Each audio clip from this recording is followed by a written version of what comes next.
You know what, man? Sometimes you just gotta separate the art from the artist. Let's talk about them.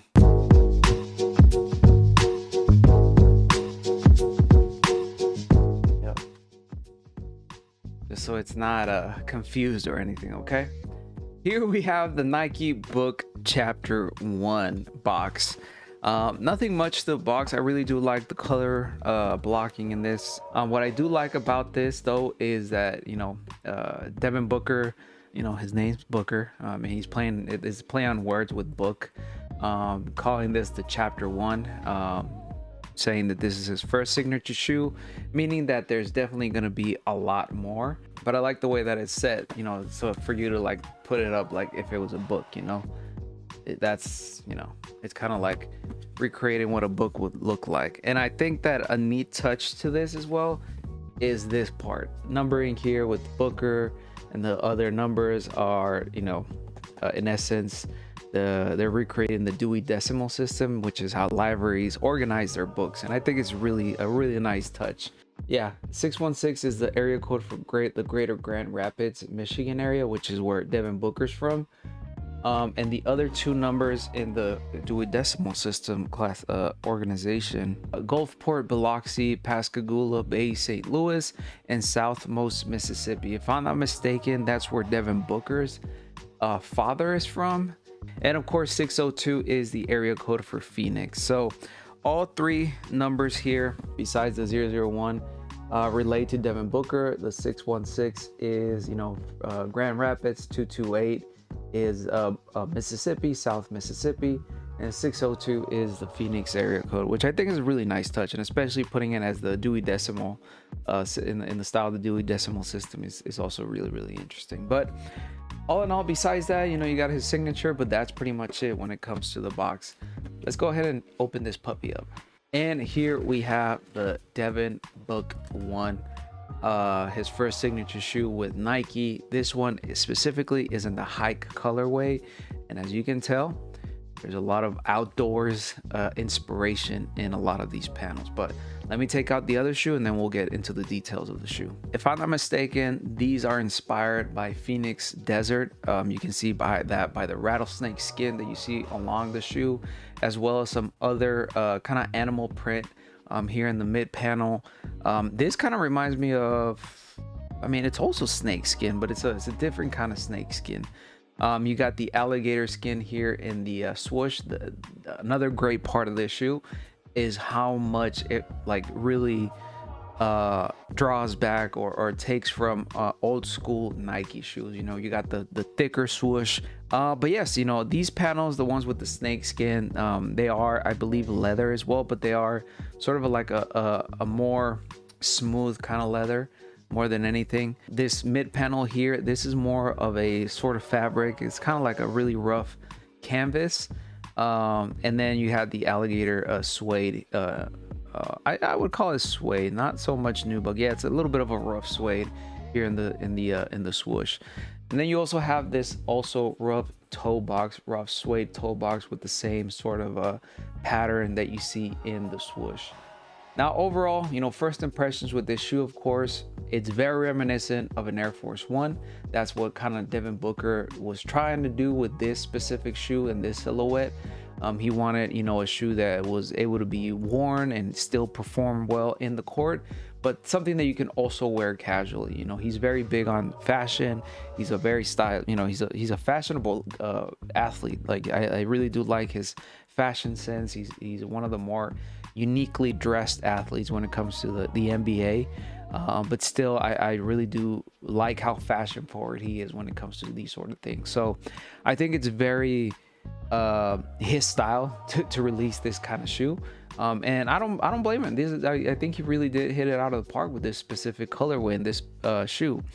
There's other colorways that they kind of like mimic more so kind of old, orthopedic kind of shoes. There's a cream colorway that I'm not a big fan of. So I think that the colorway is definitely going to play a huge role in people's opinions about this shoe. This specific one, he hit it out the park. I just think this is amazing.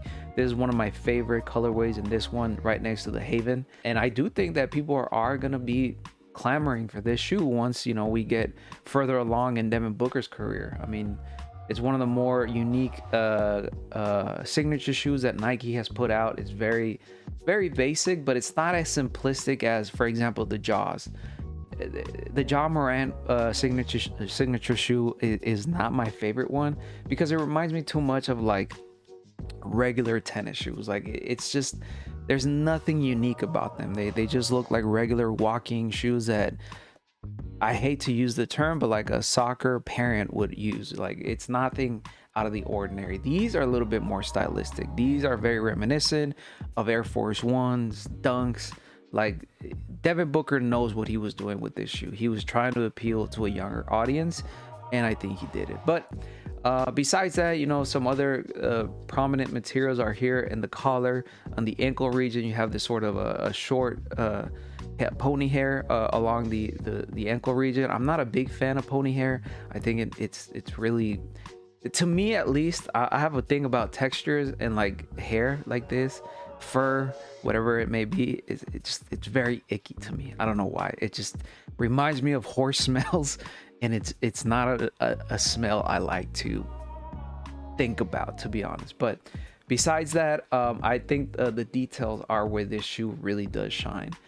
You have this in the pull tab, in the heel pull tab, this very unique design when it comes to the layers of the pull tab. They kind of represent, you know, you have multiple layers. They kind of represent book pages. So, you know, keeping in just the whole idea behind this being a book, a chapter 1 book, I think is really cool. And I think he really hit it out of the park with that. The details in this are just amazing. Also here in the heel tab, you have number 96. If I'm not mistaken, that's when he was born, 1996. And then you have this also chapter 1 writing here in the back of the shoe. Now, as far as the midsole, pretty standard midsole, pretty basic midsole. You got this kind of like rubber midsole. It's very blocky, very basic, but again, very reminiscent of Air Force Ones. Even reminiscent of the Court Visions, reminiscent of the Dunks. Like, it's very straightforward. Not a lot went into the shoe in terms of the tech, and I like it. I don't know why, but I just like this shoe a lot. The traction on this, I've been seeing some other reviews, specifically Foot Doctor Zach. He's one of the top sneaker performance related sneaker reviewers. You don't know who Foot Doctor Zach is, you need to check out his channel. Like, he goes very in depth in a lot of his reviews, to the point where he actually cuts the shoes in half to see the tech inside these. If I'm not mistaken, the tech behind this shoe is pretty simple. It's just air zoom all throughout.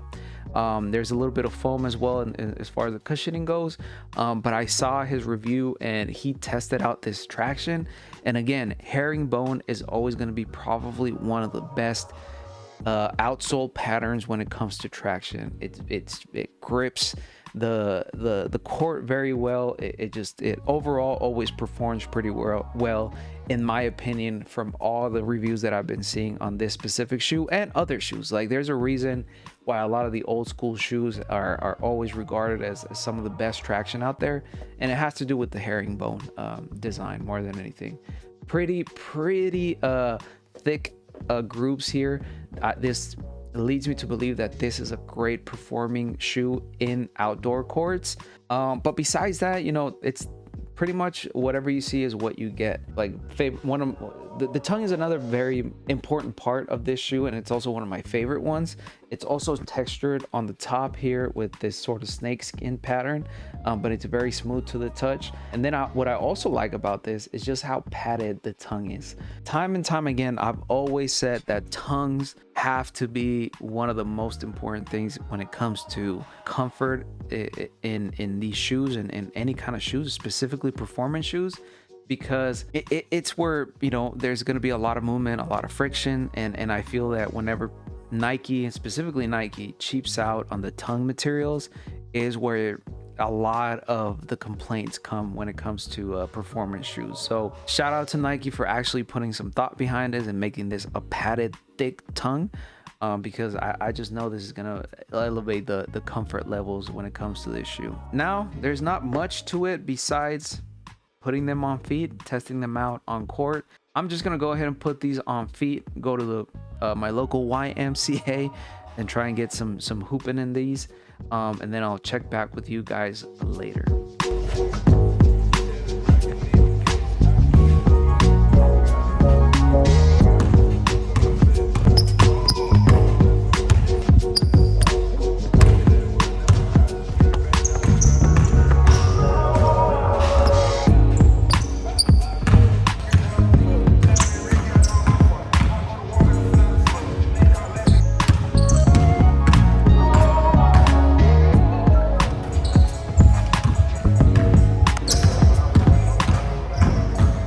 So overall, I've been, I wore these for a few hours, played in them, walked around in them, and I gotta say, man, this is slowly becoming one of my favorite hoop shoes of the season.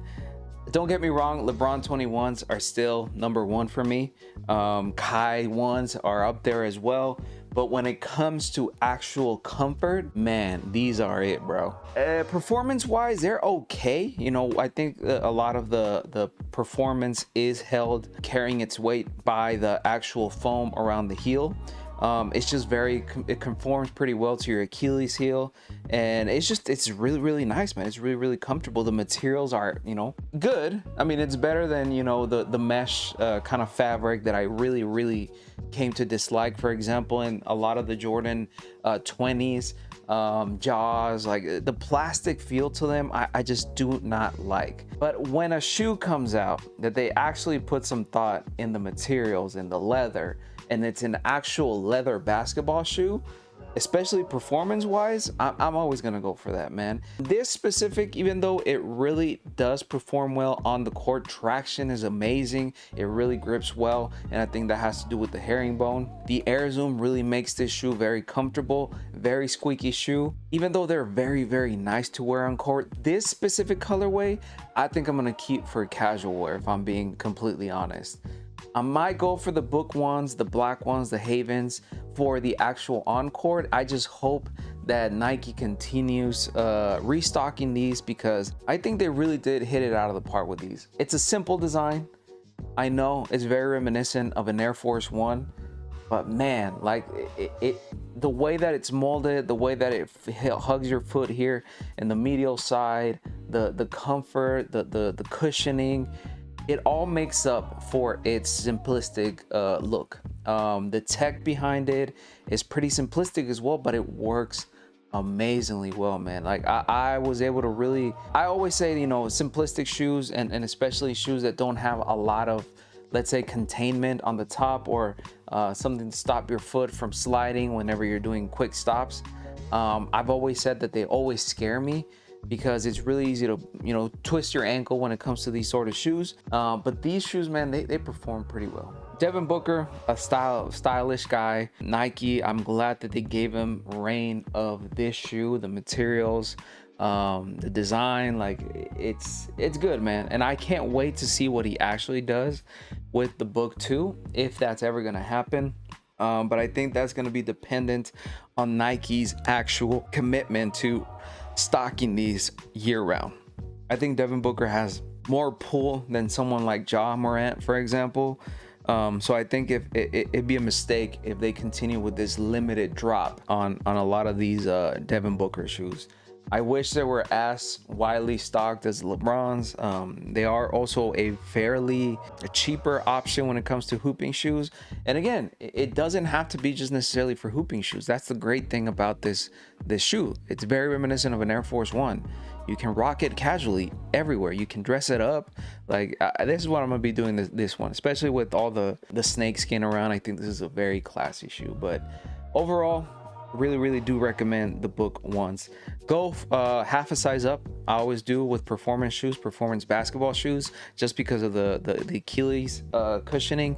It always pushes my foot a little bit forward, and it makes it a little uncomfortable. So I always go half a size up on these. But overall, Book One, a great basketball shoe. But you let me know down in the comments below what you think of Devin Booker's first signature shoe with Nike. Do you like it? Do you still think it's too simplistic? Have you tried it on court? What actual faults have you found with the actual shoe? Because I mean, it's not a perfect shoe, I'm gonna tell you here right now. I'd wish there was a little bit more containment on the top. I think that would be my biggest complaint with this shoe, but regardless of that, I always felt very safe in this shoe. But I would like to know where you think this shoe fails on the court. But folks, I've been True Fernie. This has been Shoe Fernie. If you like this video, go ahead and give it a thumbs up and subscribe. If you didn't like this video, go ahead and give it a thumbs down, because believe it or not, every single bit helps. Links to my socials are down below. Please make sure to follow me on Threads, where I spend most of my waking hours talking about sneakers, basketball mostly, anime, gaming, anything and everything that might interest you as my viewer. Make sure to follow me on IG and TikTok as well, where I upload more of these short form sneaker reviews. And you know, you can catch up with whatever it is that I'm be doing. I'm a story fiend. I'll be uploading stories left and right all the time, so make sure to check it out. Check out and follow me on Instagram and TikTok. While we still have TikTok, I don't know. I don't know if it's gonna disappear. But folks, thank you. Please take care of each other, but most importantly, take care of yourself and your simplistic ass sneakers, which I love. It's just a very nice shoe, man. All right, peace.